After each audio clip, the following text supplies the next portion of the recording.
Man, 2 weeks, back-to-back weeks of very difficult texts from the lectionary. And so if you feel the need to buckle in because we're talking about money, talking about people, talking about stuff like that, I totally get it. Understand. I give you hope. October, I looked ahead. The passages are lit. Like, they are going to be so good. I realize no one over here is laughing because you don't know what the word lit means.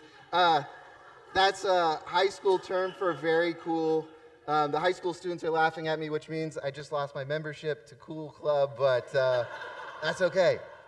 October will be great, but we're not in October yet. We're in September, and we have these weird, strong, challenging passages. I mean, it's hard to understand what is Jesus getting at in this passage. And I realized last week I talked about value, and when we value things, then often that's where our money will go. But I never defined money for you. Now you might be thinking, that is a strange statement to make, Pastor. We all know what money is and how we define it. It's $1. It's made up of 100 pennies. If you have $20, that's 19 more monies than the single dollar. And I totally get that. I'm not here to challenge your judgment on math or the value of dollar. What I'm here to state is the way in which we think about money, how we define money and its system. Let me explain. I think money is what we determine truth to be or what we trust. Let me explain.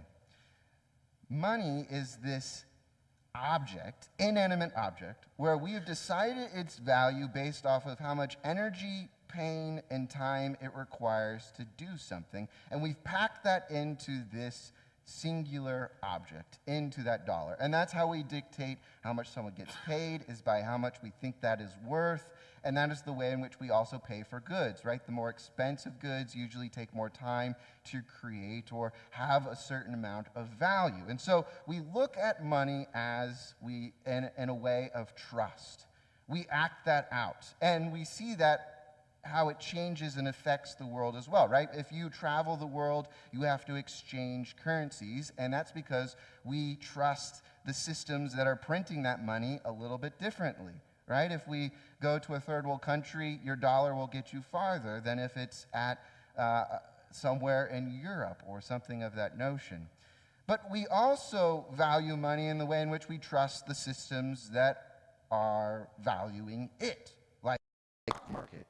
If we have trust in a company, then the value of that stock rises because we put trust in its mechanics or whatever it is doing. If we don't believe it, then its value goes down. And so in my opinion, the way in which we actually think and act about money is how we put our trust in it. If you need another example, think of the gas station. You go up to it, you put your card into it, and then you select 87, 89, 93, right? Those are the three options in Texas. Yeah, I got it. You select one of those three. Now, you put the nozzle in your car, and you don't think about it at all, right? You're trusting the system, that it is putting whatever grade fuel into your car that you selected. And you're trusting that the measurements of the amount of gas that is going through the pump is right. It is correct. Right? So we have all these systems of trust that we can economize, and that is the way in which we exchange goods, is through trust. And I think it's important for us to think about money as trust, especially when we come to this gospel lesson. Because what is happening? I've read through this a number of times, a lot of times actually, and I'm still wrestling with, okay, Jesus, I get that you're God. I get that you've got some wisdom for me, but I'm really struggling to understand the importance of this parable because it is about a business owner who has a manager who is not acting appropriately, and the boss is going to fire this manager because he's like, yo, I got wind. You're not doing the right thing. Give me all my counts. Give me all my bookings. And then the manager has this human moment of, I'm about to get fired. I live in an honor-based culture. My honor is going to be stripped from me. What should I do? Well, I can't dig because I'm not strong. And I can't beg because that will immediately set me in a particular category of how much money I can make. So you know what? I'm going to be even more dishonest. I'm going to do evil upon evil. I'm going to go to my boss's debtors, and I'm going to give them some leverage, or I'm going to gain some leverage. I'm going to go to them and say, if you got 100 jugs of oil, I'm going to make it 50. And that person is now indebted to this manager, right? He's cut the bill in half. And then he goes to this other person, you owe 100 things of grain, now make it 80, right? He's setting these things up where he's taking evil and making evil worse, and he's doing things against his boss. And then his boss, in this instance, where the boss is losing money, he celebrates the manager. I'm not telling you. That's what it says here. He says, the master commended the dishonest manager because he acted shrewdly. What? I don't get that. I honestly was struggling with what is going on here, Jesus. And I think what it is Jesus is trying to reveal the fact that in this world, evil is still carried out, and then evil is often celebrated in systems that are broken, that take advantage of people. It's like when game recognizes game. When evil sees other evil being done instead of doing something about it, when trust is being broken, it celebrates it because it recognizes that the system is flawed and it can use its leverage to gain more for itself. And that's the only way I can think about this passage, because Jesus then talks about you cannot serve God and you cannot also serve wealth. And I realized when we talk about money as a system of truth, we as humans have this innate desire to make whatever we trust in a God.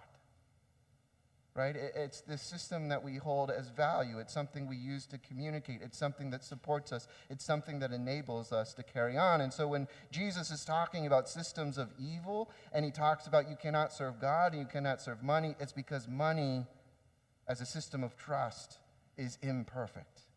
And it can be used for you or against you. And that's something we have to be aware of when we're thinking about money, the way in which we communicate, the way in which we use it, the way in which it's prescribed, not just in church, but in the grand economic systems of our life. Now, I'm not here to say money is bad. I am a human being. When I get money, I'm happy. When I lose money, I'm sad, right? I'm simplistic in that regard. But what I am encouraging us to think about is how we use our systems of trust with one another. How we act them, how we carry them out, and how we think about them. Because then the question becomes, what's the antidote to the potential evil of a system of trust that is both good and can be abused? And that's where our 1 Timothy reading comes into play. 1 Timothy is a letter that Paul writes to Timothy as he has gone to this church in Ephesus to help it out. Paul planted this church in Ephesus. It grew like mad, and since Paul has left, the leadership has done some nefarious things. There's some men that are in leadership that are telling people they shouldn't get married. That's against God's code. That people are condemned for the food that they're eating, despite them not being Jewish in heritage. They're Gentiles. And then there's this other group of women that are using their money, their power to lower all the other women, and it's creating this system of dynamics that are difficult. And I know when I say 1 Timothy, there's a mix of emotions, so I'm not about to go into that. But what I want to talk about is what Paul has to say about our systems of trust as an antidote to the way in which we perceive money. Because Paul then writes to Timothy and says, hey, your mission here is to not dismantle these systems. It's not to break them down and destroy them and make another humanistic system. Rather, what I'm encouraging you to do, Timothy, is to encourage those people to pursue the good fight. To encourage them to love. Encourage them to discover righteousness, godliness, love, compassion, faith. These aspects of humanity that hold a lot more value, in my opinion, than the dollar does. Because what happens when you lose everything? The psalm talks about it. When someone loses everything and they are in ash, or that they are in dust. And I totally get the ash statement. I come from California. I've witnessed house burnings. I know all about what it's like to lose everything. What do you have left when you no longer have the dollar? All you have is your soul. All you have is the way in which you treat people, how you love on people, the way in which you are compassionate. And that currency can be way more valuable than the dollar. And even TV demonstrates that. I know, that's a crazy statement to make. But my favorite show in the whole wide world is Survivor. You don't have any money on you. All you have is yourself. Now, it's a game that's maniacal. I'll give it that. It's about lying. It's about deceiving. It's about cheating.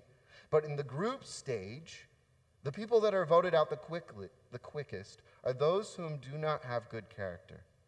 Those who the people in their group don't feel like they can trust. Those within their group that they don't feel like have compassion. Those whose characters are being challenged. And so I think the antidote to a lot of the pain and suffering in the world is the way in which we act, the way in which we are heroes to one another, the way in which we love, the way in which we think, the way in which we encourage, the way in which we fight the good fight. Because we can't always trust the systems that are created before us. They're beautiful, they're powerful things. I'm not here to shout anarchy against money, no. But systems can be corrupted. Evil can be celebrated. And the power of our faith is that we believe in something greater than money. We don't worship money. We believe in the true thing that we can trust in wholeheartedly, even when our life is in ashes. That's the power of our faith. And we are called to fight the good fight, to encourage others so that evil never wins. Amen.